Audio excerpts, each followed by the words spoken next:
नमस्कार, good morning. मैं हूं आपके साथ आकांक्षा और आप देख रहे हैं IBC 24/7 की बड़ी बात में आप सभी का स्वागत है। शुरुआत करेंगे इस बुलेटिन की पेगासस फोन टेपिंग के साथ। जी हां, इस केस में सियासत लगातार तेज होती जा रही है और आज जासूसी मामले पर मोहन मरकाम 1 बजे प्रेस कॉन्फ्रेंस करने वाले हैं और देश के, आपको बता दें, कई पत्रकार और नेताओं के फोन टैप किए गए हैं और इस मामले को लेकर संसद में भी विपक्ष ने कल जमकर हंगामा किया था और बीजेपी और कांग्रेस में अब जुबानी जंग भी तेज होती नजर आ रही है और आज कांग्रेस सभी राज्यों में प्रेस कॉन्फ्रेंस करने वाली है। इस पूरे तो बड़ी खबर हम आपको बता रहे हैं, पेगासस फोन टेपिंग केस में लगातार सियासत तेज हो रही, काफी बवाल देखने को मिल रहा है और बीजेपी और कांग्रेस इस पूरे केस को लेकर आमने सामने हो चुके हैं और जुबानी जंग भी इनके बीच तेज होती जा रही है। और आज कांग्रेस ने रणनीति बनाई है कि सभी राज्यों में प्रेस कॉन्फ्रेंस करेगी और छत्तीसगढ़ की अगर बात की जाए तो आज मोहन मरकाम दोपहर 1 बजे प्रेस कॉन्फ्रेंस करेंगे। आपको बता दें, कल संसद में भी जोरदार हंगामा हुआ था और उसके बाद कई बार लोकसभा और राज्यसभा की कार्रवाई स्थगित करनी पड़ी थी।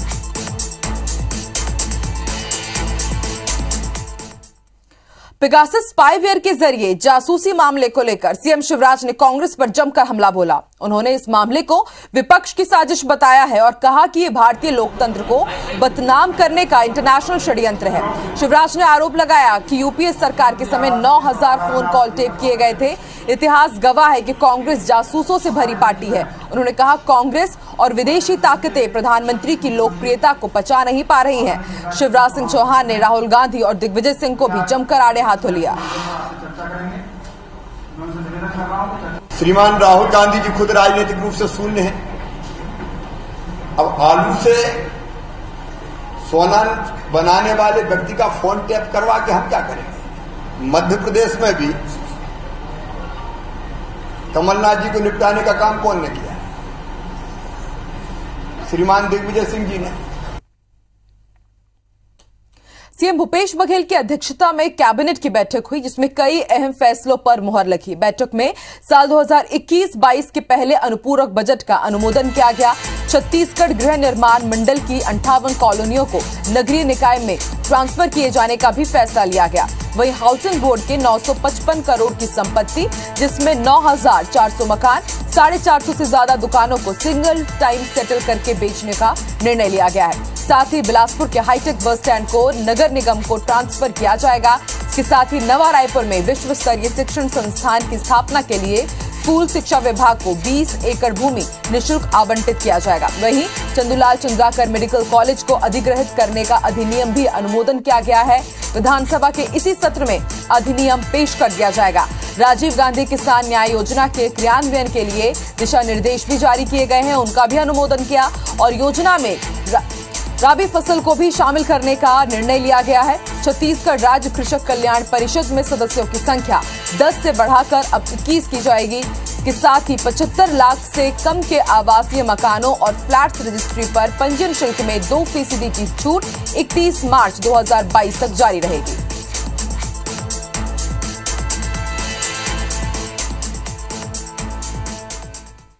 प्रथम अनुपूरक जो पेश होना है आगामी विधानसभा सत्र में, उसका भी अनुमोदन आज किया गया। ज़्यादातर इसमें लगभग 45% राशि स्वास्थ्य के विभिन्न योजनाओं को शामिल किया गया है। प्रथम अनुपूरक में गृह निर्माण मंडल के पूरे छत्तीसगढ़ में लगभग 58 कॉलोनी ऐसे हैं जिसको गृह निर्माण मंडल ने और रायपुर विकास प्राधिकरण ने अलग अलग जगह बनाया हुआ है। बहुत सारे उसको नगर निगम क्षेत्र में हस्तांतरित करने का, नगर निगम को हस्तांतरित करने का निर्णय लिया गया। नया रायपुर में विश्व स्तरीय शिक्षण संस्थान की स्थापना का निर्णय लिया गया। उसके लिए 20 एकड़ जमीन निःशुल्क आवंटित करने का निर्णय हुआ। शहीद वीर नारायण सिंह स्मारक एवं संग्रहालय के लिए नया रायपुर में लगभग 6.42 एकड़ भूमि अनुसूचित जनजाति विकास विभाग को निःशुल्क उपलब्ध कराने का निर्णय लिया गया। आज के समय पर नगर निगम के साथ में जो 28 गांव जुड़े हैं उन्हीं का विकास नहीं हो रहा है और नगर निगम के पास में विकास के लिए पैसे नहीं है और बाकी कॉलोनियों को भी बिना विकसित किए और उसको इंद्रप्रस्थ को या कमल विहार को नगर निगम को सौंप देना ये गलत निर्णय है। इससे रायपुर शहर का विकास अवरुद्ध होगा। छत्तीसगढ़ में 1 अगस्त से स्कूल कॉलेज खोलने की प्रक्रिया शुरू हो जाएगी। पहले क्रम में कॉलेज खोले जाएंगे, फिर हायर सेकेंडरी और फिर हाई स्कूल खोले जाएंगे। प्राइमरी स्कूल खोलने के संबंध में ग्रामीण और पालक फैसला लेंगे। वहीं 26 जुलाई से आंगनबाड़ियों को 2 पालियों में खोलने का भी कैबिनेट ने फैसला लिया है। आश्रम और हॉस्टल को खोलने का भी निर्णय ले लिया गया है। आंगनबाड़ी से कॉलेज तक में कोरोना गाइडलाइन का पालन करना अनिवार्य किया गया है। मंत्री रविंद्र चौबे ने बताया कि तभी संभव होगा जब कोरोना केस कम होंगे।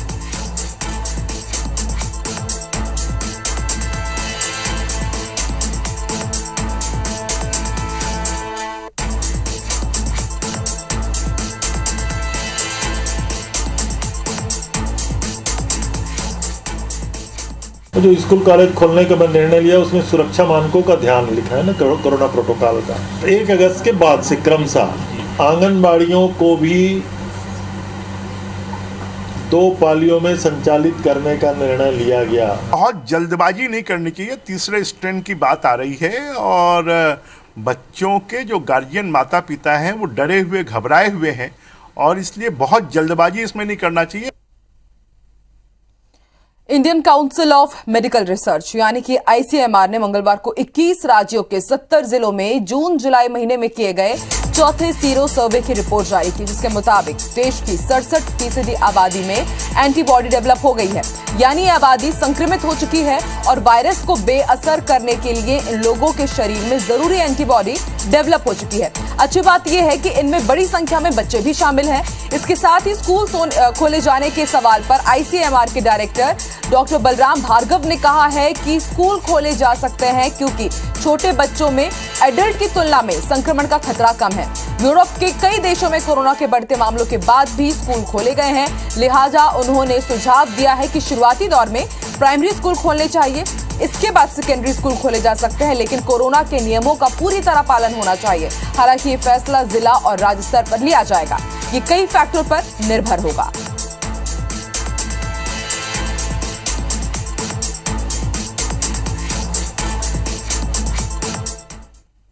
चलिए और अब जान लेते हैं आज मध्य प्रदेश और छत्तीसगढ़ में क्या कुछ खास रहेगा।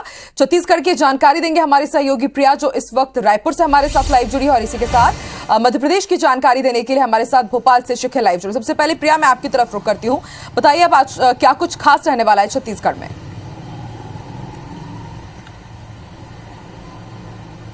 बिल्कुल, आज मुख्यमंत्री भूपेश बघेल 1 दिवसीय बेमेतरा के दौरे पर हैं। वे बेमेतरा के टक्सिवा जिले जाएंगे। दोपहर कार के द्वारा दोपहर 12 बजे वो वहां के लिए रवाना होंगे। वहां के स्थानीय कार्यक्रम में वे शामिल होंगे और दोपहर 2 बजे तक राजधानी रायपुर लौट आएंगे। इसके अलावा आज पेगासस मामले पर कांग्रेस पार्टी के प्रदेश अध्यक्ष मोहन मरकाम जो है वो प्रेस कॉन्फ्रेंस करने वाले हैं, क्योंकि पेगासस मामले में यह खुलासा हुआ है कि कांग्रेस के उस समय के तत्कालीन राष्ट्रीय अध्यक्ष राहुल गांधी और उनके अन्य जो अधिकारी, उनके आसपास के जो लोग हैं, कांग्रेस के और जो नेता हैं, उनके फोन पर निगरानी रखी जा रही थी और ऐसे कई अधिकारी हैं, सुरक्षा बल के जो अधिकारी हैं, उन पर निगरानी रखी जा रही थी।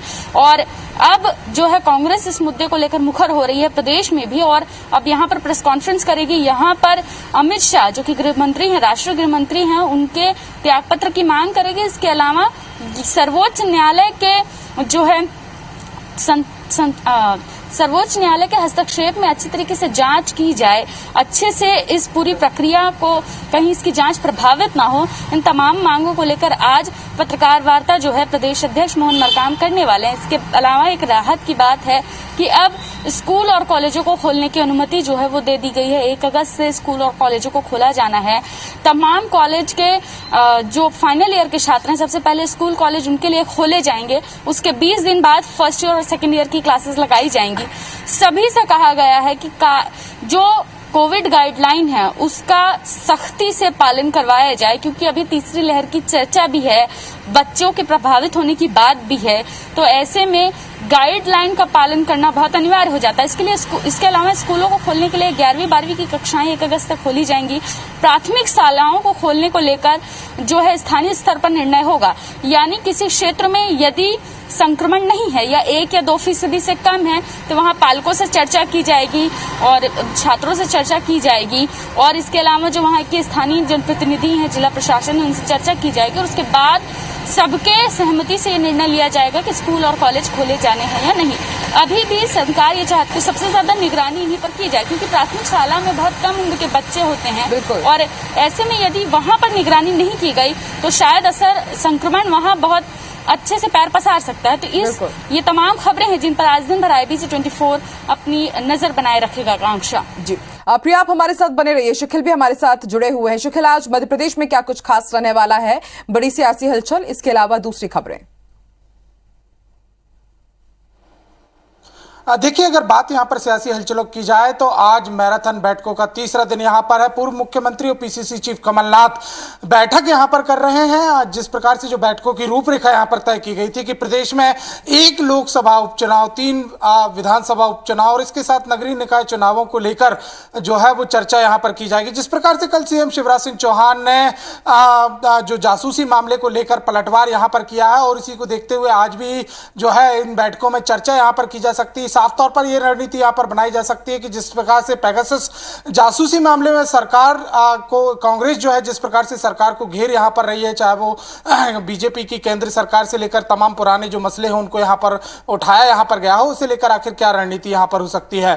दूसरी बात यह कि आज संघ की महत्वपूर्ण बैठक यहां पर है। मध्य भारत प्रांत की यह बैठक यहां पर बताई जा रही है। तमाम प्रचारक जो है वो इसमें शामिल यहां पर हो सकते हैं। बीजेपी के कुछ वरिष्ठ पदाधिकारियों की या नेताओं की बात की जाए तो वो भी यहां पर शामिल यहां पर हो सकते हैं। जिस प्रकार से चित्रकूट में बीते दिनों जो विचार मंथन यहां पर किया गया था संघ ने, उसका सार जो निकला है अब उसको जमीनी रूप पे अमल में लाने के लिए कवायद जो है वो शुरू यहां पर की गई है। और इतना ही नहीं, मध्य भारत प्रांत की जो बैठक आज यहां पर होनी है उसमें यह भी बताया जा रहा है कि जो क्षेत्र प्रचारक हैं जो प्रांत के स्तर पर, उनमें भी जो जिम्मेदारी है उसमें कुछ बदलाव यहां पर किया जा सकता है।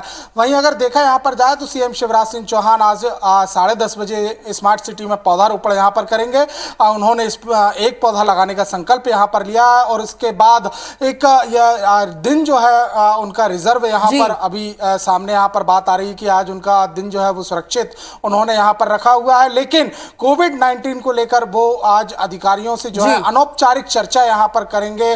वर्चुअल बैठक की भी बात जो है वो यह सामने निकल कर आ रही है। वहीं दूसरी ओर मौसम की अगर बातचीत की जाए तो मौसम जो है राजधानी भोपाल समेत पूरे प्रदेश का बदल यहां पर चुका है। अधिकांश जिलों में बारिश यहां पर हो रही है और लगभग 3 संभाग यानी भोपाल की बात की जाए, इंदौर की बात की जाए, जबलपुर की बात की जाए, ग्वालियर की बात की जाए तो यहां येलो अलर्ट जो है वो यहां पर घोषित किया गया है। बिल्कुल शिखर, इन तमाम खबरों पर आप भी नजर बना के रखिएगा। ताजा अपडेट भी हम आप दोनों से ही जरूर लेते रहेंगे। आप दोनों का ही बहुत बहुत शुक्रिया पूरी जानकारी देने के लिए। चलिए बढ़ते आगे। तो मध्य प्रदेश विधानसभा के मॉनसून सत्र की छोटी अवधि पर सियासत थमने का नाम नहीं ले रही है। कांग्रेस के सीनियर विधायक और पूर्व मंत्री डॉक्टर गोविंद सिंह ने सरकार पर सवाल उठाए हैं। उन्होंने कहा है कि छोटे सत्र में जनता से जुड़े मुद्दों पर चर्चा नहीं हो पाएगी। उन्होंने ये भी कहा कि शिवराज सिंह चौहान के मुख्यमंत्री रहते कभी भी विधानसभा का सत्र पूरा नहीं हुआ। उन्होंने आरोप लगाया कि सरकार हर मोर्चे पर फेल रही है। ऐसे में चर्चा से बचने के लिए छोटा सत्र बुलाती है। पलटवार में सहकारिता मंत्री अरविंद भदौरिया ने कहा है कि कांग्रेस कभी जनता के मुद्दे को लेकर नहीं आती, वो आपस में लड़ते रहते हैं। उन्होंने ये भी कहा कि कांग्रेस मुद्दे उठाए, हम उत्तर देंगे। वहीं PHE राज्य मंत्री बृजेंद्र सिंह यादव ने कहा कि विपक्ष का काम है विरोध करना, सरकार को किसी बात का डर नहीं है। उन्होंने ये भी कहा कि कोरोना की संभावित तीसरी लहर को देखते हुए सत्र छोटा रखा गया है। 3 दिन का सत्र है। 3 दिन के सत्र में जो आम जनता से जुड़े बहुत मुद्दे थे उनमें कहीं चर्चा करने का अवसर नहीं दे रहे। शिवराज सिंह जब से मुख्यमंत्री बने हैं, आप रिकॉर्ड उठा लो 14-15 वर्ष का, एक भी सत्र 14-15 वर्ष के कार्यकाल में उन्होंने पूरा किया हो। कांग्रेस जनता के मुद्दे को लेकर कभी आती नहीं है, आपस में लड़ते भिड़ते रहते हैं। जितनी आवश्यकता उतना सत्र है। मुझे लगता है इस बीच में 4 या 5 बैठकें हैं। इस बीच में जो भी होगा उनको कुछ मुद्दे उठाना तो हम लोग उत्तर देंगे। जनता कल्याण के लिए हम लोग लगे हो। तीसरी लहर की वजह से ये सत्र छोटा रखा है, जबकि डर किसी बात का नहीं है। सरकार जो काम है कर रही है, ये तो कहा कि विपक्ष का काम है विरोध करना। विपक्ष 15 महीने रहा, क्या किया आपने? देख तो लिया 15 महीने का कार्यकाल, और क्या दिखाना चाह रहे हैं? सरकार जो अच्छा कर रही है, अच्छे करने के बाद भी आरोप लगा रहे हैं, तो लगाते रहेंगे, उनका काम। रायपुर के जिला अस्पताल में एक के बाद एक कई बच्चों की मौत के बाद परिजनों ने जमकर हंगामा किया। एनआईसीयू में भर्ती प्रसूता महिलाओं और उनके परिजनों ने अस्पताल प्रबंधन पर इलाज में लापरवाही का आरोप लगाया है। उनके मुताबिक वार्ड में करीब 6 बच्चों की मौत हुई है, लेकिन अस्पताल का स्टाफ इसे लेकर कोई जानकारी नहीं दे रहा है। माना से आए घनश्याम साहू ने बताया अस्पताल का स्टाफ इसे लेकर कोई जानकारी नहीं दे रहा है। माना से आए घनश्याम साहू ने बताया कि सोमवार की सुबह उनकी पत्नी ने लड़के को जन्म दिया, जिसे शाम को एनआईसीयू में भर्ती कराया गया। मंगलवार शाम को डॉक्टर ने कहा कि नवजात को ऑक्सीजन के लिए निजी अस्पताल शिफ्ट करना होगा। इसी बीच अफरा तफरी में बच्चे की मौत हो गई। अस्पताल परिसर में मौजूद परिजनों ने बताया कि दोपहर से रात तक अस्पताल से 7 बच्चों के शव निकाले जा चुके हैं, लेकिन मामले में अस्पताल प्रबंधन कुछ भी नहीं कह रहा है। सुबह से लेकर अभी तक 7 बच्चे निकल गया, अब यहाँ कोई इलाज नहीं भैया। हम परसों का भर्ती जमा किया, यहाँ एक लड़की एक लड़का जमा जी हुआ है मेरा। 3 बच्चे मेरे सामने से निकले यहीं से 8 बजे के बाद से, हाँ, डेड बॉडी। कोई बात करने वाला डॉक्टर ही नहीं है तो कौन बात करेगा? पुलिस वाला है तो पुलिस वाला से कौन बात करेगा? पुलिस वाला थोड़ा ना जानेगा हॉस्पिटल का कारोबार। बच्चा आईसी में है, वो भी जान का खतरा है, यहाँ इलाज नहीं हो पा रहा है। हाँ, और 4 बच्चे यहाँ से रिफर, मेरे मित्र का बच्चा भी खत्म है, उसको गोद में उठा कर लेके गया हूँ मैं। मेरा बच्चा 5 दिन से भर्ती है। शुरू दिन बोलता है मतलब किडनी खराब है, फिर दूसरा दिन बोलता है दिल में छेद है, तीसरा दिन बोलता है आपका बच्चा सिर्फ 10 मिनट जीवित रहेगा, चौथा दिन बोलता है दोनों दिल चिपक गया है एक में, फिर 5वां दिन 10 मिनट का समय फिर दी। श्योपुर के कराहल ब्लॉक के बीएमओ डॉक्टर राजेंद्र प्रजापति के क्लिनिक पर इलाज के दौरान एक 17 साल के लड़के की मौत हो गई, जिसके बाद परिजनों ने जमकर हंगामा मचाया। नाराज परिजन क्लिनिक पर बैठे डॉक्टर को घेरते हुए नजर आए और हाथापाई पर उतर आए। बीएमओ किसी तरह थाने पहुंचे और पुलिस को पूरा मामला बताया। इसके बाद परिजन भी थाने पहुंच गए और यहां जमकर हंगामा हुआ।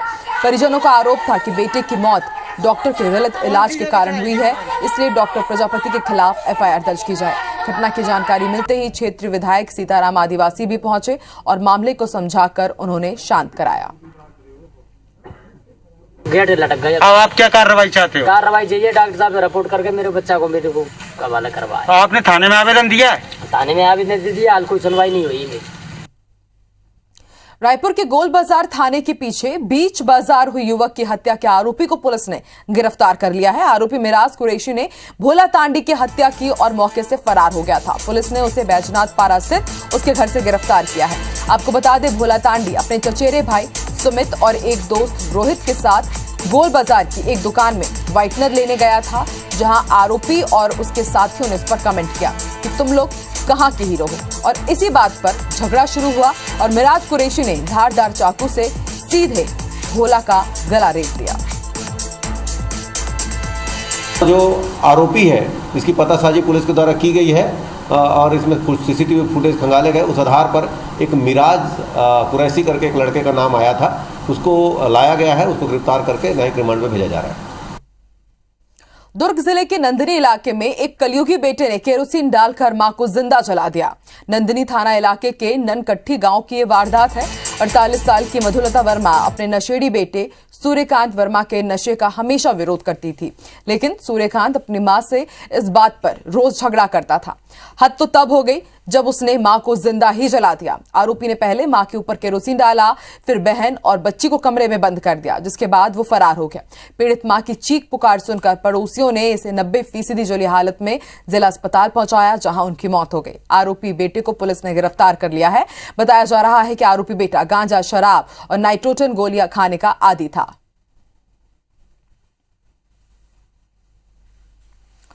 दिल्ली महिला आयोग के अध्यक्ष स्वाति मालीवाल के ट्वीट के बाद ग्वालियर पुलिस ने नवविवाहिता को एसिड पिलाने के मामले में एक आरोपी को गिरफ्तार किया है। पीड़ित महिला की शादी इसी साल हुई थी। 28 जून को एसिड पिलाने की घटना के बाद 3 जुलाई को परिजन ने डबरा थाने में दहेज प्रताड़ना का मामला दर्ज किया। पीड़िता को इलाज के लिए दिल्ली भेजा गया है। स्वाति मालीवाल ने अपने ट्वीट में लिखा था कि ग्वालियर की लड़की को उसके पति ने एसिड पिला दिया जिससे उसके अंग जल गए। मध्य प्रदेश में एफआईआर तो हुई और अब तक अरेस्ट नहीं किया गया है आरोपी को। लड़की का इलाज दिल्ली में करवा रहे हैं। उसके बयान भी एसडीएम के सामने करवाए गए हैं। ये भयानक फोटो इस आस से डाली गई है कि शिवराज जी अपराधियों को अरेस्ट करवाएंगे।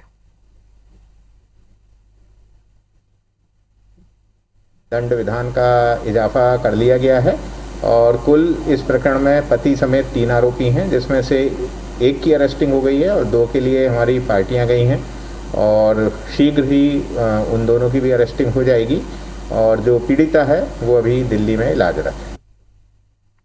मध्य प्रदेश के 2 बड़े शहर भोपाल और इंदौर में लोकायुक्त ने बड़ी कार्रवाई को अंजाम दिया। भोपाल में नेशनल रूरल आरोपी ने 40 लाख रुपए का बिल पास कराने के एवज में 10 लाख रुपए मांगे थे। आरोपी के घर भी लोकायुक्त ने छापेमार कार्रवाई की। सोने की ईंट, सिक्के, जेवरात बरामद किए गए हैं। प्रॉपर्टी से जुड़े डॉक्यूमेंट की कीमत करीब 5 करोड़ रुपए आंकी जा रही है। एक टीम भ्रष्ट यंत्री को लेकर नेहरू नगर एसबीआई शाखा पहुंची।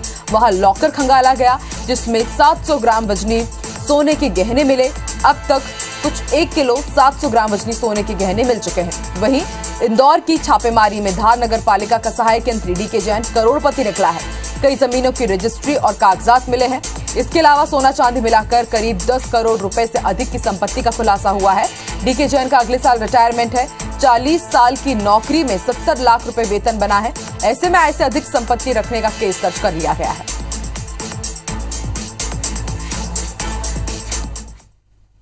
और अब बात करेंगे स्पोर्ट्स की कुछ खबरों की। तो भारत ने श्रीलंका को वनडे सीरीज में दूसरे मैच में हराकर सीरीज पर कब्जा जमा लिया है। कोलंबो में खेले गए मुकाबले में टीम इंडिया ने 3 विकेट से जीत दर्ज कर 3 मैचों की सीरीज में अब भारत 2-0 से आगे हो चुका है। बात करें मैच की तो श्रीलंका ने टॉस जीता और पहले बल्लेबाजी का फैसला लिया। अनुष्का फर्नांडो और श्रीलंका के अर्धशतक की बदौलत श्रीलंका ने 50 ओवर में 275 रन बनाए। टीम इंडिया ने 276 रनों के लक्ष्य को 49.1 ओवर में 7 विकेट खेलकर जीत हासिल कर ली। इस मैच के हीरो रहे दीपक चहर और भुवनेश्वर कुमार। जहां दीपक ने शानदार अर्धशतक लगाया तो वहीं भुवनेश्वर ने उनका क्रीज पर साथ दिया और टीम को जीत तक पहुंचाया।